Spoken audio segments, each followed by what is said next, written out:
बात है हमारे। अभी तो आपने कहा हमारा कोई कुछ जलवा ही नहीं है, अभी आप कह रहे हैं कि हमारे चलते दो सीट पे हार गया। ये आरजेडी वाले हारने के बाद, ये 30 साल पुरानी पार्टी है, हर जगह हारे हैं। हारने के बाद अब दोषारोपण दूसरे पर करेंगे। मेरे भाई, आप बेलागंज का बूथ वाइज सीट निकाल कर देख लीजिए वोट। वहां के मुसलमानों ने, बेलागंज के मुसलमानों ने जदयू को, भाजपा को वोट दिया है। और मैं आपके माध्यम से बिल्कुल ये क्लियर कर दे रहा चाहता हूं, बेलागंज के मुसलमानों ने जनसुराज को वोट नहीं दिया है। उन्होंने सबसे ज्यादा वोट वहां पर जदयू भाजपा के उम्मीदवार को दिया है।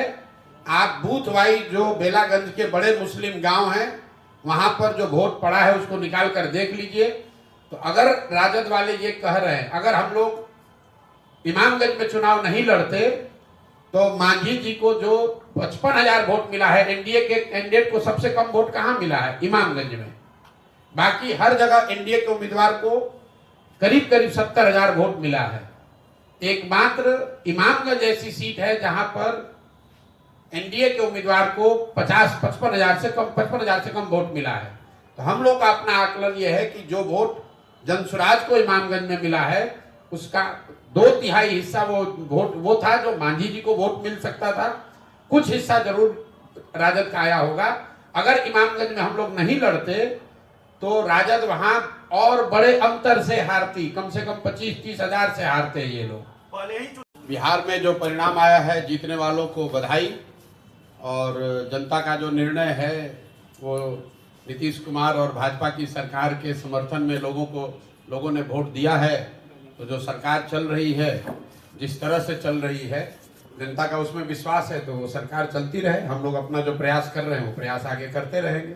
आप चारों सीटों जनसुराज और जनसुराज अभियान दोनों को दो तरीके से देखिए। जनसुराज अभियान जो है उसको बिहार में स्थापित करने में, बिहार के घर घर पहुंचाने में 2 वर्ष का समय लगा है।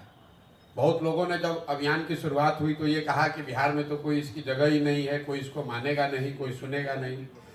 लेकिन बिहार के एक बड़े जनमानस में आज जनसुराज की बात को लेकर, जनसुराज की परिकल्पना को लेकर, बिहार में बदलाव को लेकर एक सकारात्मक सोच बनी है। अब उस सोच को दल में और वोट में परिवर्तित करने की जो बात है, तो 1 महीना पहले जनसुराज दल बना है और 1 महीने में आज 10% वोट लेकर जनसुराज ने अपनी शुरुआत करी है।